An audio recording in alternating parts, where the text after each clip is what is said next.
LEGO Pac Man Arcade set, the newest innovation in LEGO gaming related sets. This is another absolutely ginormous one, as you can see here, but it's really cool because it's like a mini tabletop Pac Man Arcade. And what's really cool about it is that the insides actually kind of move around with a crank like the LEGO NES set does. So it's really clever how they did that, and I'm looking forward to seeing how that'll all come together here. Now, what's kind of weird to me is how quietly this was released. I can't speak for the rest of you, but if it weren't for a video I saw on Instagram Reels, I would not have known that this even existed. So it's kind of a shame that it wasn't advertised more, but hopefully this video will entice some of you to buy it. Because this is super cool, like I said. I can't wait to get to building it. So, I mean, without further ado, I say we unbox this bad boy and get started. Okay, so now let's get to actually unboxing this thing. I'm just going to open it from here. So that'll be the easiest way to do it.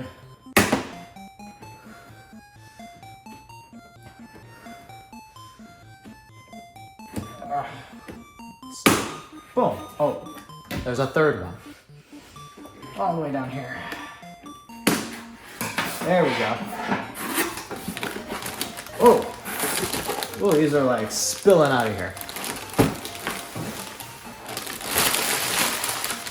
All right, well, we have a standalone piece as well. Oh, looks like we got multiple. Goes off to the side. Prepare for noise.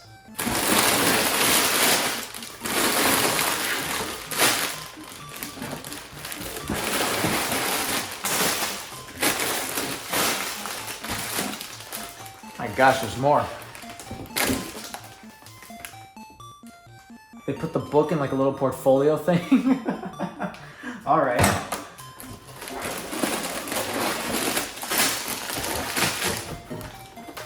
Done.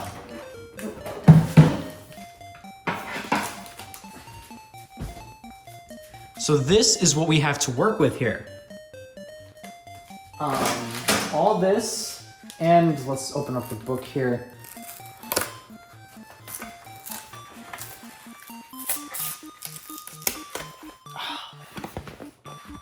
Oh, okay, so, whoa, this is a thick book.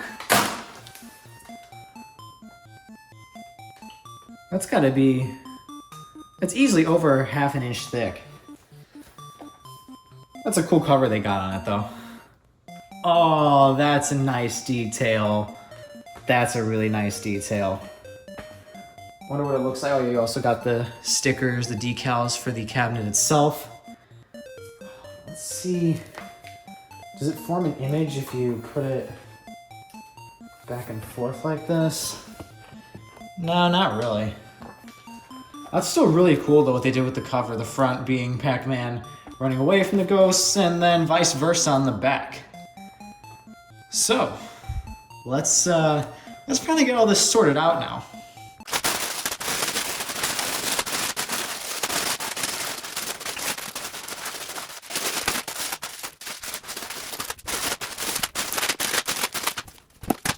So this is what we're working with here. 14 bags plus some other, like a bag of bigger pieces here too.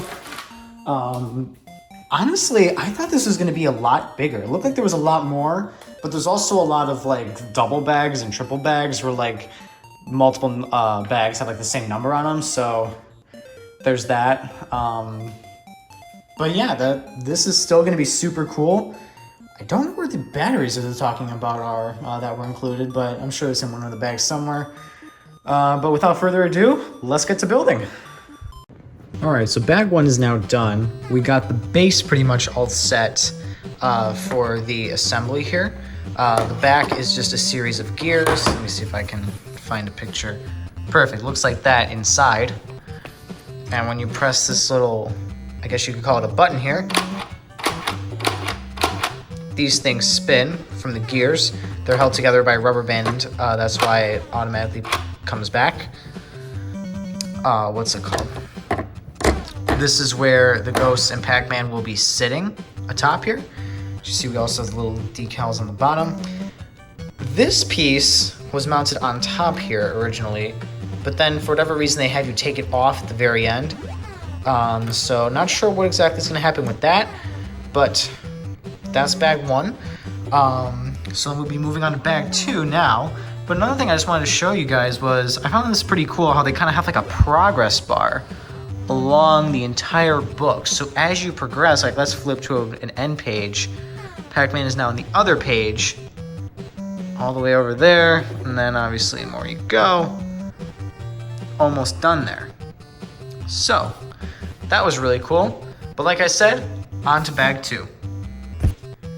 Guys, bag 2 is now done, and so is the upper part of the arcade cabinet, or the thing that we'll put on top of it. Guess what? Watch this. Whoa. Pac-Man running away from the ghost. Pac-Man eating the ghosts. Pac-Man running away from the ghost. Pac-Man eating the ghosts. All from the push of a little button back here. It's pretty cool. And this thing is pretty big too, so I can only imagine how big the cabinet's actually going to be. But we're about to begin that journey. Moving on to bag 3. So remember how I mentioned I wasn't sure where the batteries were in this? Looks like the batteries are physically within the lighted unit itself. At least that's what I think this is going to be, a light up unit. So we got 2 little watch batteries in there. But yeah, so I think that's that. Wasn't sure if this would be interesting or not, so I'm just going to record it to find out.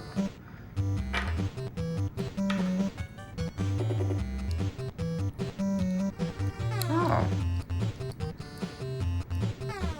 So that's how it works. You press this thing, and it lights up. That's cool. Okay, so bag 3 is now done. We got pretty much like a good start on the base of the cabinet. And the lighted portion is now done as well. This is the little module right here. The batteries came included with it. And the way it turns on, pretty cool.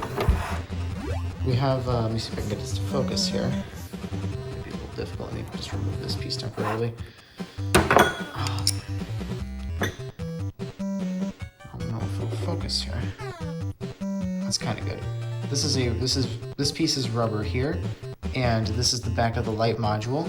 When you push this down, it pushes this part in to turn on the light, and then the rubber forces it back up, kind of like just the way a button would work. So that's really cool. Let me just put this back. And remember those pieces that I was confused why they left out in bag 1? Well, we ended up using some of them here for this. A couple of the pinks and the reds, you can kind of see them over there, right here. And then we're going to be using the beige one in bag 4. So let's get into it. You know, I really don't understand why they included these pieces in bag 1 when they really didn't serve a purpose there anyway. You put them there temporarily, I guess, to keep things in place, like to keep the gears from spinning. But I mean, I didn't have a problem with them spinning at all while they were still loose. So it was just kind of a waste, in my case at least, to have these pieces in bag 1 when you could have just put them in the bags that they were going to actually be used in. I don't know their logic, but something I figured I'd point out since trying to do a thorough review here. Anyway, back to building.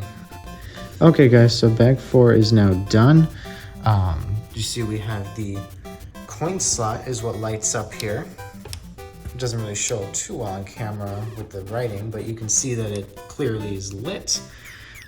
We also got like the bottom part of the console looks like ready, or at least like started. We have, which is where the joystick is going to be. You can probably tell by the arrows. And then some nice decals on the side as well. So, like I said, we also finished up the sides here and the front. But yeah, that was bag 4. So now let's move on to bag 5. Bag 5 is now done, working more on the sides. And also the start of the crank mechanism for the inside of the cabinet. But that's about it for that. So let's move on to bag 6. So bag 6 is now done. You see we got a lot more of the sides of the cabinet put together and even a little bit of the top here. But the key thing is that we have the Pac-Man decals on either side. These ones are the same, but still really cool nonetheless. So let's move on to bag 7. So guys, bag 7 is now done, and this is what came out of it. We got the early parts of the actual game itself done, and the way that they have the track put together is with a bunch of little claw pieces. Let me see if I can find one of my spare parts here. I think this is, yeah, looks a little something like this. Let me see if I can get this to focus maybe. It's like a little claw thing. And a bunch of these connect together to form kind of like a conveyor belt type thing, where then at some point with the crank in conjunction with some gears is going to move everything around. Now, for whatever reason, Blue Ghost is kind of off to the side here, not really interacting with the others, but maybe that'll change at some point, I'm not sure. As LEGO said, it is a little confusing, so we'll see. One thing I did want to point out that was a little irritating, just with the instructions here, is if you look at 144, it shows you like a specific order in which to place things when the conveyor belt for this portion is flat. It goes Pac-Man, pink, then red. But when it comes to wrapping it around for step 145, it's impossible to get, you know, this exact layout here, like this, with this setup. You would have to flip the pink and the red around, which is what I ended up doing for this, because I couldn't figure out how to get it to match otherwise, because the distances just don't line up. I think it was a small oversight, but I don't know, something that continued down the line, so I just decided to stick with this. Regardless though, like I said, bag 7 is done, and we'll be moving on to bag 8. Before someone points it out, yes, I did realize that I had this part of the track looping through and underneath this little portion here instead of going around it when I first showed off bag 7. But I fixed that now, so we are good. That was a bad thumbs up, whatever. So guys, bag 8 is done. There were a lot of pieces that were exactly the same, but they were all making the dots, or at least that's what I'm assuming these are supposed to be, here. So let me see if I can pull one of these out. So it's made up of 4 parts. It's made up of 2 of these black end pieces, something to hold them together in the middle, and then a really long beige rod that goes through the whole thing. And then you put it in this pattern right here, and then put them in the proper places. This page was insane and very tedious to do. As you can see, 64 of the rods, 64 of the connector pieces, and 128 of the little stem things that we put on the side. I'm calling them stems just because they stick out on the sides. I know it's obviously not what they're called, but still. Very interesting. Times 64. So you gotta do that 64 times. And then you get this. And like I said, that's the majority of what bag 8 was all about. So now that that nightmare is over, we can move on to bag 9. Bag 9 is done, and we got more. We got basically just finished up the top portion of the game itself to make it look more like it will when we actually get to put it into the cabinet. So that's that. So let's move on to bag 10. I don't think I've ever seen this before, where one of the little bags inside is attached, like sealed, to the main bag itself. You see, it's not hard to break the seal, but like I said, I don't know how commonly that happens. It's never happened to me of the many LEGO sets I've built, so I just thought I'd show you that. So, bag 10 is now done. You might be wondering, what do we do this time? Well, only the entire mechanism for how this thing will actually spin. I know, humble brag, right? So the way that this works is at some point around here, the crank is going to be attached to this gear. And once this gear is spinning, as you can see, it's spinning a series of gears that are already attached to the table. Well, I'm considering this like a table here. To the back of the game, we'll say that, back of the game. And I think you might already be able to guess what it's spinning here. But you also notice this little lever mechanism. Now, if I were to just flip it back over, you will see here that we also have the, we put more of the blue around it and also created the box where the orange ghost is. I believe his name is Blinky? Or no, this one's Clyde. This one's Clyde. I forget which one's Blinky. I feel like maybe the red one's Blinky. I know that's Pinky. Don't remember what the blue one is, unfortunately. But if we spin it, the gear here, as you can see, the ghosts and Pac-Man all spin. And the lever is what moves not only the cherry, as you see it kind of shaking there,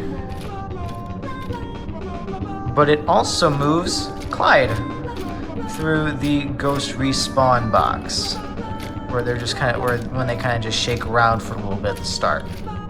So that's incredibly cool. We also have some more, we also have these side support things, which I'm assuming are going to be partly what allows it to lock into the cabinet, but we'll find out more as we continue with bag 11. The game is now in the chassis here.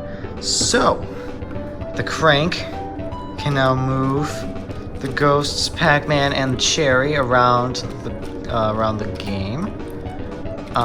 So that's really cool. I'll show you guys what that looks like in the back in a second. But you see we also did more of the top here and even add a little scoreboard thing. This is not connected to the crank. I think it might be at some point, but not yet. For now, I can just hand spin it. It's like, it kind of looks like an old slot machine roller back here where like it's got all the values and it just spins around. This is the game in place. As you can see, when I crank it, it just moves around. And yeah, got my elbow there. So that's the end of bag 11. This thing's really coming along and it's really cool. One thing I did notice though, that I feel like I should point out, is that right here, when say like Pac-Man or a ghost comes by, they kind of get stopped. So for me, it was making a louder noise earlier, and even like, it was more, you could feel it more, like the resistance when you cranked it. Now, not so much. I think I fixed it just by kind of pushing them in a little more. But yeah, just something figured I'd note. And something else actually I did want to note about this assembly right here of the roller in the instructions. So on page 255 here, when we actually make the roller, it says that you need 2 of these pieces here. In the bag, you are only given 1 of these. And as you can see, it is only needed in step 1, and there's only 1 of them that is used. Then it goes to the half circle things, then the flat one, and then just then just the stickers. So I think that's a misprint. You don't need 2 of these, you just need 1, and you're also only given 1. So yeah, just also something I'd figured I'd point out. But anyway, enough with that. We are done with bag 11. So we will now move on to bag 12. Bag 12 is done. Nothing too substantially different outside of, well, all of this added up to the top now. So yeah, let's move on to bag 13. Notice anything different? We got the Pac-Man logo up here now. The top can now officially fit the masterpiece we made from the start. And we are almost done with this thing. On to the final bag, bag 14.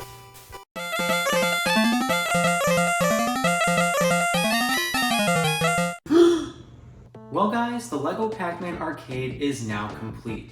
You can tell time has passed because now I have more facial hair. And also, those of us who don't have space for an actual arcade cabinet can now watch our favorite wheel of cheese go around in a continuous loop forever. Now don't get me wrong, I think this set is super cool and all, but I'd be lying if I said I wasn't a little disappointed by the fact that Pac-Man only moves in a circle and doesn't go to any of the Pac Dots. I get that it would make the set more complicated, but I feel that if maybe they made the Pac Dots decals instead of real pieces, it could appear slightly more realistic since Pac-Man can actually go to the dots. He'd still go in a continuous loop, but it could be slightly more interesting. But wait, then it wouldn't really make sense why he doesn't actually eat any of the dots. Oh well, we'll leave it up to the master builders to figure out the logistics of it. Since I didn't go through this yet, what exactly changed with Bag 14? Well, for starters, this red joystick is there, along with this other non-pushable button on the right. And the back of the cabinet is now completely shut, but we can still open it with the nifty handle on top. And inside we can see Jamie playing Pac-Man in an old-style arcade. You can tell it's vintage because of the blue floors. We don't have those in modern times. But really though, this is a very nice nod to the times when Pac-Man first came out, and just how fun arcades were to go to. Also, just thought I'd point this out, the coin that Jamie holds is a nickel, but the actual cabinet says it costs a quarter to play. Weird. Anyway, I hope you guys enjoyed this video. If you're into retro gaming, you can't go wrong with Pac-Man, and I think this would make a great addition to your game room decor. And with that, thank you all for watching, remember to stay cool, and if you'll excuse me, all this building made me hungry. Are you ready to order, sir? Yes, I'd like an order of the Pac Dots, hold the cherries.